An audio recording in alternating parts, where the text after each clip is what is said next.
Olá, saudações a todas e a todos. Eu me chamo Guilherme Balduino, estudante de graduação do Departamento de Filosofia da Universidade de Brasília e bolsista pela FAPDF. Agora apresento a vocês meu projeto de iniciação científica.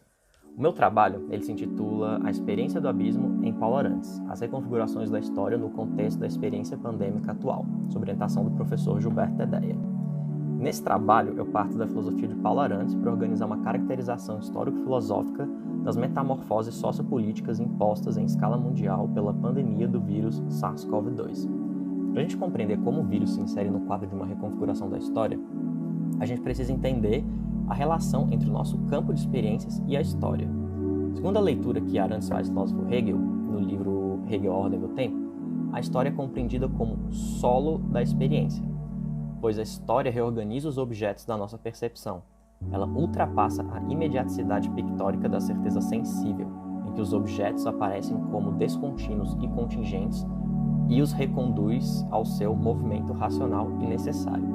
Nesse sentido, a história fornece o solo pelo qual objetos percebidos em sua imagem imediata e contingente são adequados a leis gerais e continuidades necessárias, o que nos permite produzir representações. Portanto, a história é o solo, o fundamento que dá sentido às nossas experiências, porque é apenas pela mediação da história que podemos conduzir aquilo que nos aparece como parte do presente imediato a uma lógica do movimento racional e necessário. Paulo Arantes, no livro O Novo Tempo do Mundo, argumenta que vivemos em uma época em que toda possibilidade de experiência foi aniquilada. O novo horizonte temporal do mundo atual corresponde a um novo horizonte de expectativa, em que o nosso campo de experiência se desprende de nossas expectativas para o futuro, um futuro que é comprimido por um presente em estado de perpétua emergência.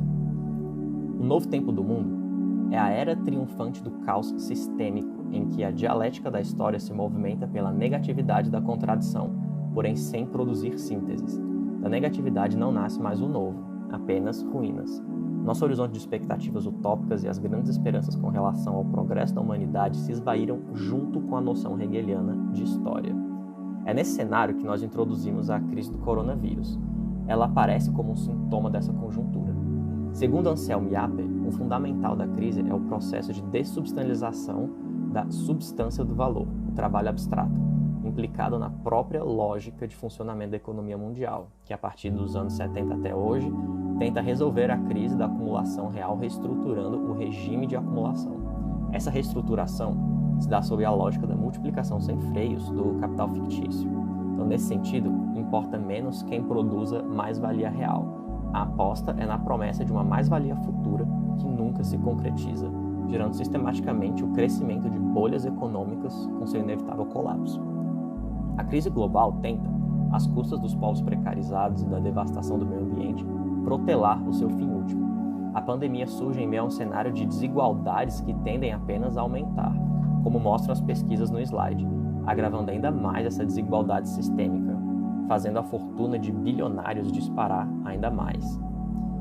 Com relação ao meio ambiente, o surgimento de epidemias e pandemias está diretamente ligado à exploração e devastação do meio ambiente, na medida em que a invasão e destruição desses ecossistemas quebram o ciclo zoonótico entre hospedeiro e vírus, transportando o vírus para fora da sua zona de equilíbrio e pondo em risco a contaminação de diversas novas espécies, sobretudo Homo sapiens.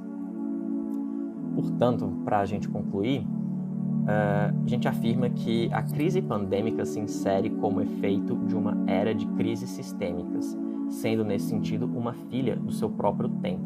A história se configura como a pré-história hegeliana, no sentido em que não há mais uma dialética que orienta um certo devir racional, dado que as contradições sociais não encontram resoluções racionais. Isso não significa que a crise só vai acabar com o fim da humanidade. Para Paulo Arantes, as profecias apocalípticas de fim dos tempos anteviam não a aniquilação total, mas um período de transição após o qual uma nova era teria seu início. Afinal de contas, o fim da história, em Hegel, é, na verdade, o começo de uma nova história. Eu agradeço a todos que assistiram o vídeo até aqui. Muito obrigado e até a próxima.